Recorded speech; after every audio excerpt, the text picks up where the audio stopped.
Welcome to another episode of My Weird Prompts, an AI-generated podcast featuring the random prompts of Daniel Rosehill as answered by a revolving cast of friendly AI characters.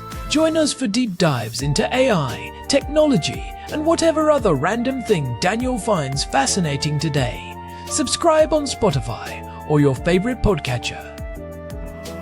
Now, today's episode. This episode was generated using artificial intelligence. Please verify facts. Here's Daniel's prompt. Hey, Herman and Corn. Another tech recommendation question for both of you to work on. So you know that our that guy called Ezra who lives with us, the 6-month-old. So you may notice he's on the verge of crawling, and you may have also noticed I put up a couple of IP cameras or security cameras to keep an eye on him. And now that he's kind of moving more freely, I think I want to replace one of those cameras. They're pretty old, and the one in the living room is like very old. I have a Reolink that I picked up for his nursery. That's really, really good. I'm very happy with it. Now, what I want for the living room, the one I'm looking to upgrade to, we unfortunately have to use Wi-Fi for these cameras because we don't have Ethernet in the living room, as you know. And probably what I want is something that has like very wide throw so that I can toggle it around wherever he is. Is it the case, Herman and Corn, that those dome cameras, the kind of classic ones you associate with CCTV systems, they are like wider? You don't see that much of them in Wi-Fi, I guess, because of the settings they're used in.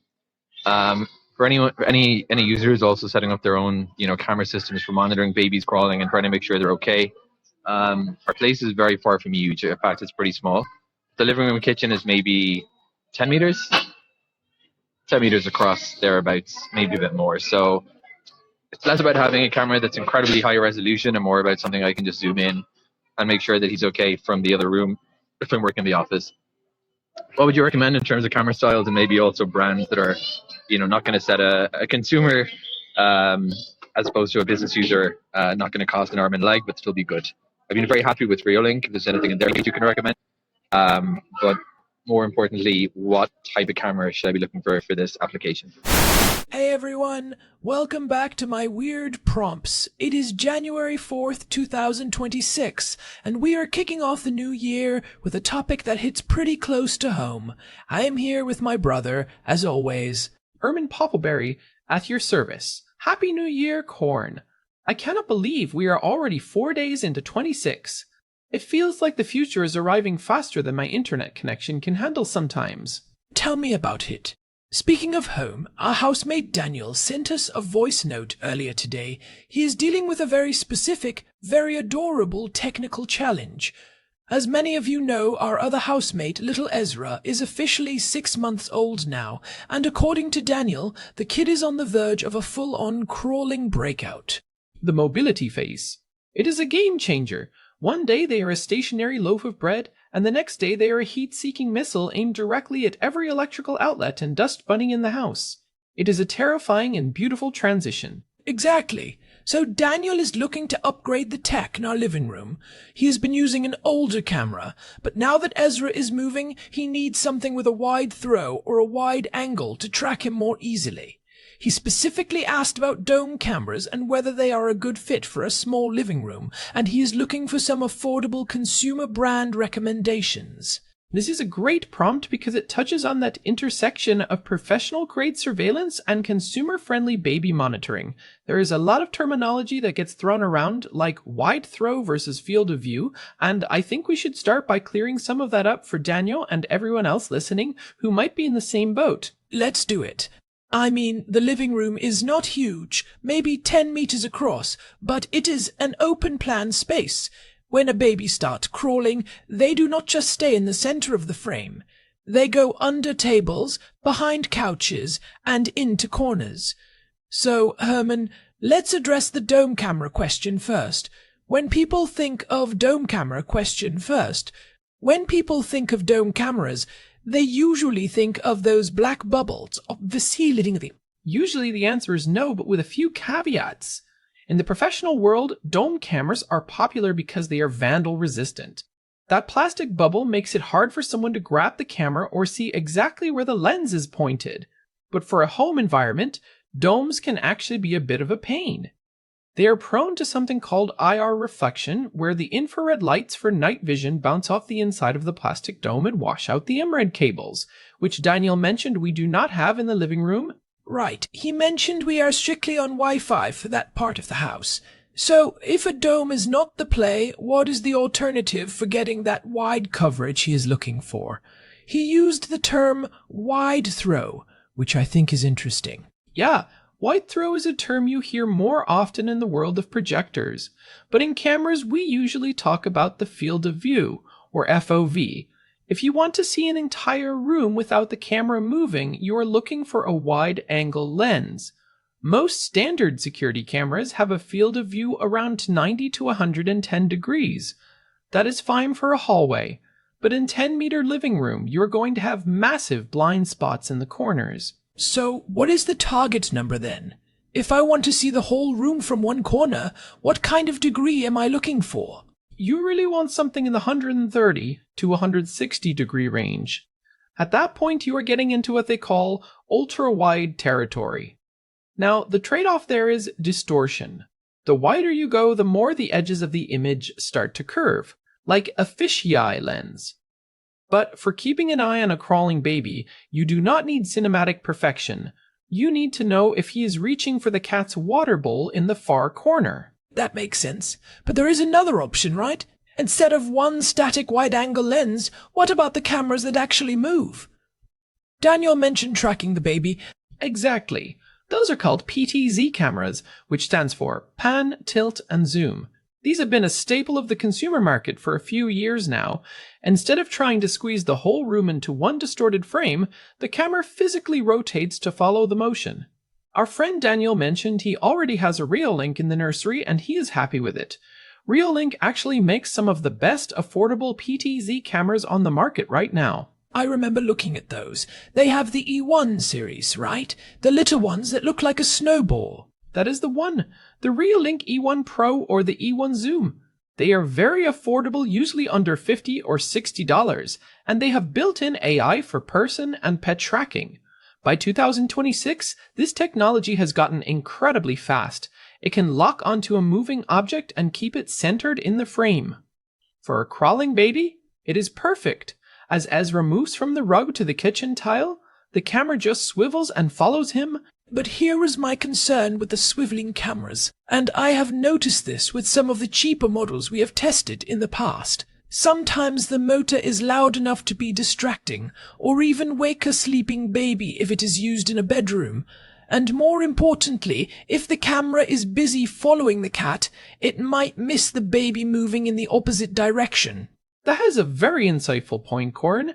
That is the classic single point of failure for PTZ cameras. If it is zoomed in or panned away, you are blind to the rest of the room. This is why a new trend has emerged in the last year or so, dual lens cameras. These are fascinating. Basically, you have one fixed wide-angle lens that sees the entire room at all times, and the second telephoto lens that zooms in and tracks the movement. Wait, so it is like having two cameras in one housing? Precisely. Reolink has a model called the Track Mix, and Eufy has the Indoor Cam S350. These are absolute game changers for parents. You get a picture-in-picture view on your phone. One window shows you the whole living room, so you know exactly where the boundaries are, and the other window is a zoomed-in high-definition crop of the baby. It uses the wide-angle lens to detect the motion and then tells the zoom lens where to point. That sounds like exactly what Daniel needs. It solves the wide throw issue because you have that constant wide-angle view, but you also get the detail of the tracking. Now, let's talk about the brands. Daniel mentioned affordable consumer brands. We have mentioned Reolink and Eufy. How do they stack up against each other, especially considering the Wi-Fi constraint? Reolink is great for people who want a lot of features for a very low price. Their software is decent, and they play well with local storage, meaning you just pop in a micro SD card and you do not have to pay a monthly subscription. Eufy is a bit more polished. Their app is generally considered more user-friendly, and they have a big focus on privacy. Most of their processing happens on the device itself, rather than in the cloud. Privacy is a huge one for a living room camera. I mean, we live there. I do not necessarily want footage of me eating cereal in my pajamas being sent to a server halfway across the world just so an AI can tell me it is a human. Exactly, and that is why I often lean toward Eufy or even TP-Link's Tapo line for indoor use. By January 26, the Tapo cameras have really stepped up their game. They are incredibly cheap, sometimes as low as $30 for a basic PTZ model, and they have physical privacy shutters. When you come home and you do not want to be recorded, you can just tap a button in the app and the lens physically rolls back into the housing. It is a visual guarantee that the camera cannot see you. I love that. There is something much more reassuring about a physical shutter than just a software toggle. Speaking of software, though, we should probably talk about the AI. Daniel is looking to track a crawling baby. Is the AI smart enough now to distinguish between a baby, a dog, and a swaying curtain? Oh, absolutely. Back in episode 147, we talked about the early days of edge computing and cameras. But in 26, it is standard. Most of these mid-range cameras from Reolink, Eufy, and Tapo have specific models for human detection. Some even have baby cry detection, which is a nice bonus. They look for the specific shape and movement patterns of a human. A crawling baby is a bit of a unique shape, but the algorithms they are the faithful. What about the resolution? Daniel mentioned he does not need something incredibly high-res because the room is small, but he wants to be able to zoom in. If he gets a 2K or a 4K camera, does that actually help in a 10-meter room? It helps more than you think. Even in a small room, if Ezra is on the far side near the window and you're trying to see if he has picked up something small off the floor, like a stray Lego or a coin, those extra pixels matter. A 4K image allows you to digitally zoom in much further before the image becomes a blurry mess of pixels. I would say 4K is the sweet spot for 2026. Anything less feels a bit dated, especially wave. That is a fair point. Let's take a quick break for our sponsors, and when we come back, I want to dig into the setup and the Wi-Fi side of things, because if the connection is spotty, even the best camera is just a plastic paperweight. Are you tired of your neighbors looking too happy? Do you wish you could keep an eye on your property while also projecting an aura of extreme mystery? Introducing the Fogmaster 3000. It is not just a smoke machine, it is a tactical atmospheric displacement system. With one touch of a button, your front yard is engulfed in a thick, lavender-scented mist that stays at knee height, perfect for hiding garden gnomes or confusing the local mail carrier. It is solar-powered, mostly silent, and get in a stepede to the big stage. All right, thanks, Larry. I think I will pass on the tactical mist for now. Although, Herman, if we had a Fogmaster, it would certainly make the camera discussion more interesting. How does a security camera handle a knee-high lavender-scented fog? Not well, Corn. Not well at all. Most of these consumer cameras use passive infrared for motion detection or simple pixel change analysis. A thick fog would trigger a motion alert every 3 seconds. Daniel would have 1,000 notifications on his phone before he finished his morning coffee. Which brings us back to the practical side of this. Daniel needs to monitor Ezra in the living room. We have talked about the types of cameras, like the dual-lens Reolink TrackMix or the Eufy S350 and the PTZ options like the Reolink E1. But let's talk about the Wi-Fi. He specifically mentioned he has to use Wi-Fi because we do not have Ethernet in the living room. In a house like ours, with thick walls and a lot of devices, what should he be looking for to ensure he actually gets a smooth feasibility? This is where people often skip the fine print. In 2026, most modern cameras support Wi-Fi 6 or even Wi-Fi 6E. If Daniel's router supports those standards, he should definitely look for a camera that does too. Wi-Fi 6 is much better at handling multiple devices simultaneously without the latency spikes that make a video feed stutter. And latency is the enemy when you are watching a baby. If there is a 5-second delay, the baby could have already crawled into a different zip code by the time you see it on your phone. Exactly. You want that sub-second latency. Another thing to check is whether the camera supports the 5 GHz band. A lot of older or very cheap cameras are 2.4 GHz only. While 2.4 has better range and can go through walls more easily, it is incredibly crowded. Your microwave, your neighbor's routers, and even some old cordless phones all live on that band. If he can get a dual band camera and connect it to the 5 GHz band, that is a solid tip. Now, what about the mounting? Daniel is asking about a wide throw for a crawling baby. Where should he actually put the camera? If it is on a bookshelf, it might have blind spots under the shelf itself. If it is on the ceiling, is it too far away? For a crawling baby, height is your friend, but only to a point.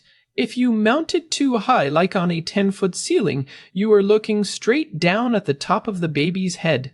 It is hard to see what they are doing with their hands or what they are looking at. I usually recommend mounting at about eye level for an adult, around 5 or 6 feet. That makes sense. It gives you a good perspective of the floor, but still covers the whole room. Right, and if he goes with a PTZ camera, he should place it in a corner or in a central spot where it has a clear line of sight to the most high-traffic areas. Since our living room is about 10 meters across, placing it in a corner gives that wide-angle lens the best chance of covering the entire diagonal of the room. If he puts it in the middle of a wall, he is immediately losing 180 degrees of vision behind the camera. What about the dome question again? Daniel specifically asked if they are wider. I think there is a misconception that the shape of the dome means the lens is wider. Can we bust that myth? Yeah, that is a classic misconception. The dome is just the housing. The lens inside a dome camera is often the exact same lens you would find in a bullet camera or a desktop camera. The wide part comes from the focal length of the lens, not the shape of the plastic bubble. In fact, domes can be more limiting because the housing can sometimes clip the edges of the frame if the lens is panned too far to one side. For Daniel's needs, a dedicated indoor pan tilt camera is at all. Okay, so we are steering him away from domes and toward dual lens or high-end PTZ cameras.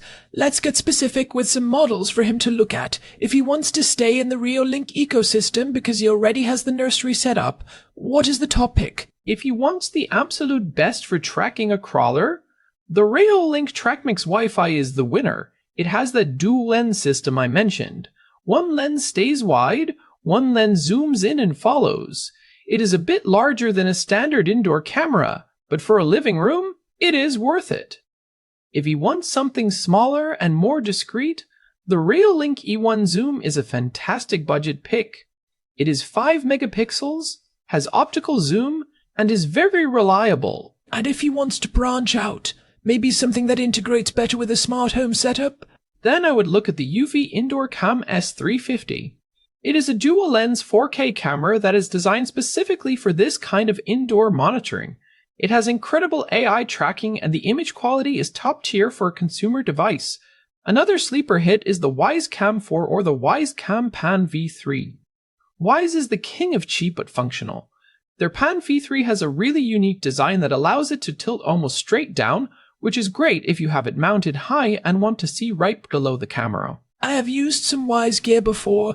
It is definitely affordable, but I sometimes worry about the long-term reliability and the fact that they really push their subscription service for the AI features. That is the trade-off. With Reolink and Eufy, you pay a bit more upfront, but you own the features. With Wyze, the camera is dirt cheap, but to get the best person detection and cloud storage, you are looking at a monthly fee. For a long-term setup like a baby monitor, I usually suggest spending the extra $20 on the hardware to avoid the subscription creep. I totally agree. Those $5 a month charges really add up over a few years. Now, let's talk about the small living room aspect. Daniel said it is 10 meters across. Does he need multiple cameras, or can one good one really do the job? In a 10-meter space, one well-placed PTZ or dual lens camera should be plenty. If the room was L-shaped or had significant obstructions like a floor-to-ceiling fireplace in the middle, then you might need two. But for a standard rectangular or square living room, a single camera in a corner can cover nearly everything. The key is the AI tracking. As long as the camera can see the motion, it will turn to follow. What about night vision? Ezra is 6 months old, so he is probably not doing much crawling in the dark yet, but eventually there might be low-light situations. Most of these cameras have moved beyond the old grainy green night vision. They use high-powered infrared LEDs that provide a very clear black and white image in total darkness. Some even have color night vision, where they use a tiny spotlight or a very sensitive sensor to give you a full-color image, even with just a little bit of ambient light. For a living room, standard infrared is usually fine. You do not want a bright spotlight turning on every time the baby moves at night. Yeah, that sounds like a great way to end up with a very awake and very grumpy baby. So, to summarize for Daniel, skip the dome cameras, look for a dual lens system if the budget allows, or a high-quality PDZ camera if he wants to stay under $100. Stick with Wi-Fi 6 if possible, and mount it around 5 feet high in a corner. Spot on. And I would add one more thing. Local storage. Get a high-end, high-endurance micro SD card. Standard SD cards are not meant for the constant writing of a security camera and they will fail within a few months. Look for cards specifically labeled for endurance or surveillance. They are designed to be written to 24/7. That is a great technical detail. I would not have thought of that.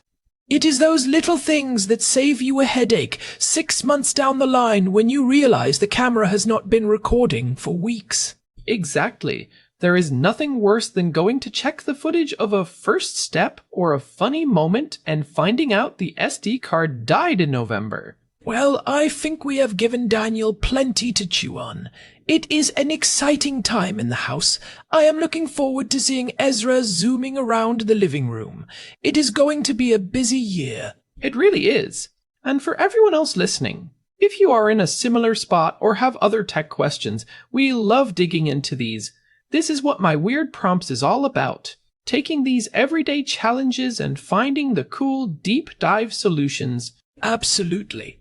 This has been a great way to start 2026. If you have been enjoying the show and our deep dives into everything from urban honking to baby cameras, we would really appreciate it if you could leave us a review on your podcast app or on Spotify. It genuinely helps other curious people find the show. It really does make a massive difference for us. We love seeing the community grow. You can find all our past episodes and a way to get in touch with us at our website, myweirdprompts.com. We are also on Spotify, so make sure to follow us there so you never miss an episode. And thanks again to Daniel for the prompt. It is going to be a fun project getting that camera set up this weekend. I might even help him mount it if he asks nicely. Knowing you, Herman, you will have it integrated into a custom dashboard with real-time heat maps of Ezra's movements by Sunday afternoon. You know me too well, Corn. I cannot help myself. The data is just sitting there, waiting to be visualized. Alright, on that note, we are going to wrap this up. This has been My Weird Prompts. I am Corn. And I am Herman Poppleberry. Thanks for listening, and we will catch you in the next one. Happy New Year, everyone. See you next week. Bye. So, Herman, before we go, I was thinking about that Fogmaster 3000. Do you think it could be used for, theatrical entrances when we start the podcast? Only if it comes with a laser light show and some synthwave music, Corn. Only then. I will see what I can find on the sketchy part of the internet. Oh boy. Here we go again. Thanks for listening to My Weird Prompts. We will see you next time. Take care, everyone. And remember, keep your cameras high and your SD cards high-end. That is actually a pretty good catchphrase. I'm working on it. See ya! Goodbye. One more thing, Herman. If Daniel gets the dual lens camera, do you think he can set it up to automatically play a sound if Ezra gets too close to the stairs? Most of them have a built-in siren, but you can usually upload a custom sound. He could record himself saying, "Ezra, back away from the ledge," in a very calm, soothing voice. Or he could record you saying, "Warning, perimeter breach," in your best robot voice. I'm already practicing. Warning, small human detected in restricted zone. Perfect. That is definitely not going to traumatize the kid. He will love it. He will think it is a game. We will see about that. Alright, for real this time. Thanks for listening. See you. This has been My Weird Prompts, a production of Curiosity and Brotherhood in Jerusalem. Find us at myweirdprompts.com. And on Spotify. Don't forget Spotify. We won't. Bye. This episode was generated using Gemini Flash 3. Text-to-speech engine was Chatterbox Turbo. Thanks for listening to another episode of My Weird Prompts, an AI-generated podcast featuring Daniel Rosehill's AI prompts, as answered by a revolving cast of friendly AI characters including me, Cornelius the Sloth. Subscribe on Spotify or visit myweirdprompts.com.